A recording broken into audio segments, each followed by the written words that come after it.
प्रिय मित्रों, good morning सबको, वेरी गुड मॉर्निंग सबको, नमस्कार सबको, राधे राधे। प्रिय मित्रों, अपन कर रहे हैं कक्षा 12 का चैप्टर नंबर 9, जिसका नाम है अवकलन समीकरण, डिफरेंशियल इक्वेशन। इसके अपन एग्जाम्पल और इसके फॉर्मूले अपन देख चुके हैं। अब अपन करेंगे क्वेश्चन एक्सरसाइज 9.1 का फर्स्ट क्वेश्चन, जिसमें क्या कह रहा है, इसमें कोटि और घात आपको ज्ञात करनी है। कोटि और घात आपको ज्ञात करनी है। तो कोटि और घात ज्ञात करने के आपको मैंने एग्जाम्पल के द्वारा बताए गए हैं कि कोटि और घात क्या होता है। ठीक है ना। तो देखो, दी हुई समीकरण में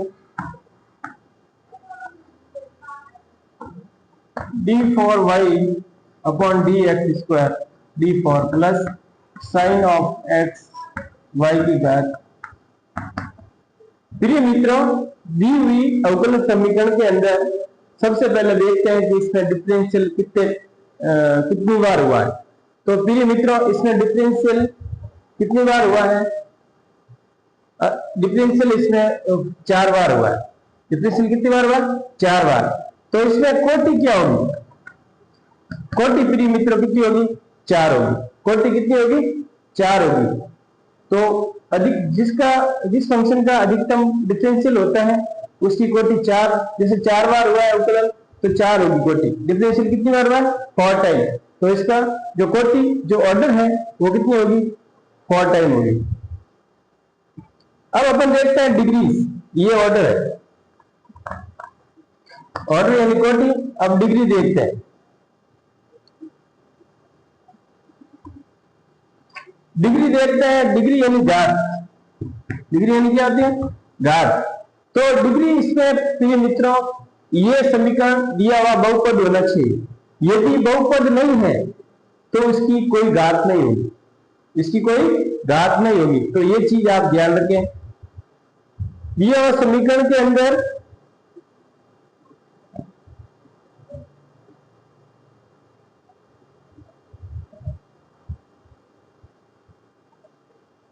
दिया हुआ समीकरण, अवकलन समीकरण बहुपद नहीं है, बहुपद नहीं है। तो इस घात को परिभाषित नहीं कर सकते, परिभाषित नहीं कर सकते, परिभाषित नहीं कर सकते, कर सकते हैं। ठीक है ना। तो ये चीज आप ध्यान रखें। ठीक है ना।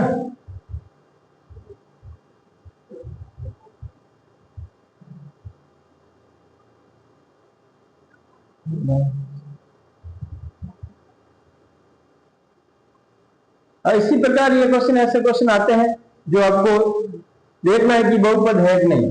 बहुपद यदि बाया पक्ष नहीं है, बाया पक्ष बहुपद होना चाहिए। कौन सा? बाया पक्ष क्या होना चाहिए? बहुपद होना चाहिए, बहुपद होना चाहिए।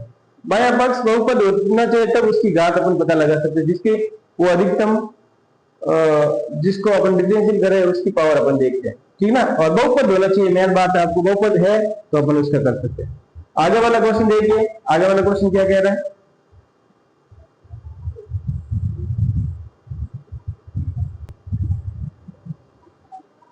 फिर मित्र आगे वाला क्वेश्चन देखिए, y डैश प्लस 5y।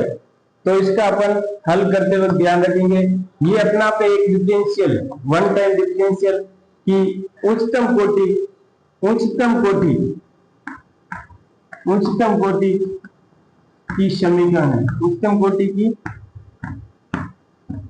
अवकल समीकरण है। तो इसकी कोटि होगी आपके प्रिय मित्रों, कोटि का मतलब है कितने बार डिफरेंशियल हुआ है? एक बार हुआ है, तो इसकी कोटि क्या होगी? 1 होगी। ये अपना आपका बहुपद समीकरण है, बहुपद समीकरण है, बहुपद समीकरण है। तो डी ओवर डी एक्स की घात कितनी होगी?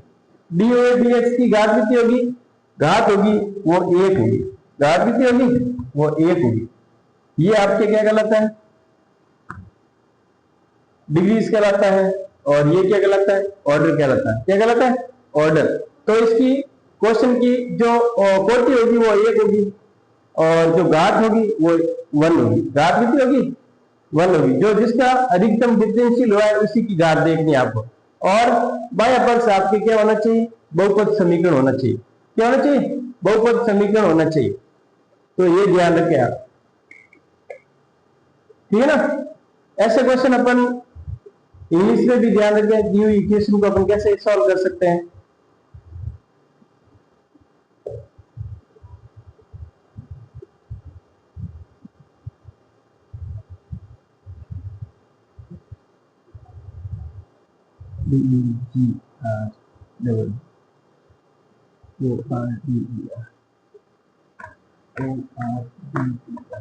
ये ऑर्डर है, ये डिग्रीज है, ये क्या है?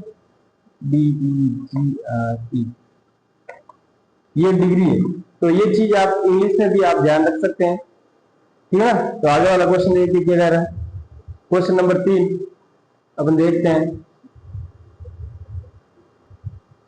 फिर मित्रों आगे वाला क्वेश्चन देखिए। आगे वाला क्वेश्चन क्या कह रहा है? आगे वाला क्वेश्चन कह रहा है ds/dt का होल 4, मतलब पावर 4 है, ठीक है ना, प्लस d2x/dt स्क्वायर। तो अपन इसमें पता करेंगे कि इस अवकलन में उपस्थित उच्चतम कोटि, इस अवकल समीकरण में उपस्थित उच्चतम कोटि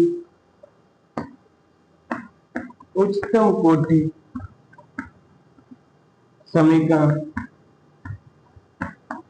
d2s/dt है, ds/dt है। तो इसकी कोटि यानी ऑर्डर कितना, कोटि कितनी होगी? 2, क्योंकि जितनी बार अवकल किसका हुआ? इसका हुआ, d2s/dt। ये ds के फॉर्म है, तो ये 2 बार अवकल हो रहा है, तो कोटि क्या होगी? 2 होगी। कोटि क्या होगी? 2। और जो जिसका अवकलन हुआ है उसकी अधिकतम घात कितनी है वो आपको देखना है।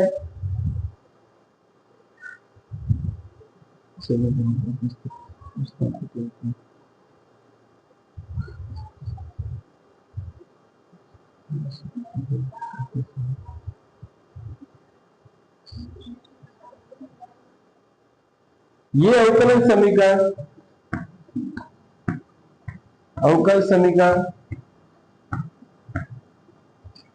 समीकरण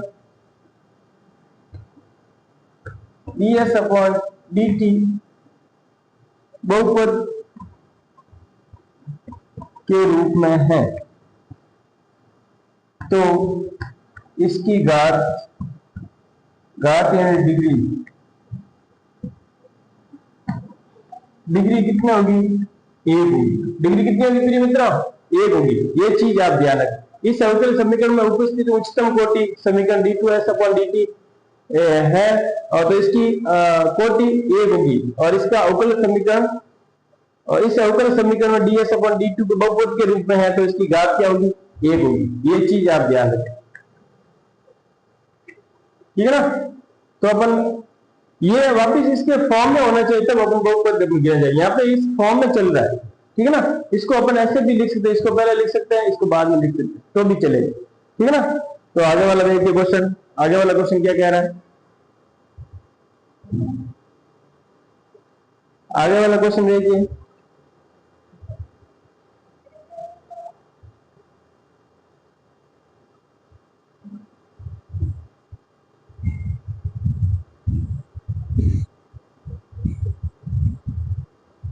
ऐसे क्वेश्चन की आपको प्रैक्टिस करनी है, ठीक है ना प्रिय मित्रों।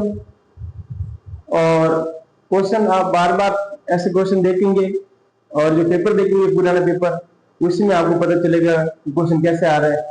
तो ऐसे क्वेश्चन की आपको प्रैक्टिस करनी है। प्रिय मित्रों, थैंक यू। जय हिंद, जय भारत।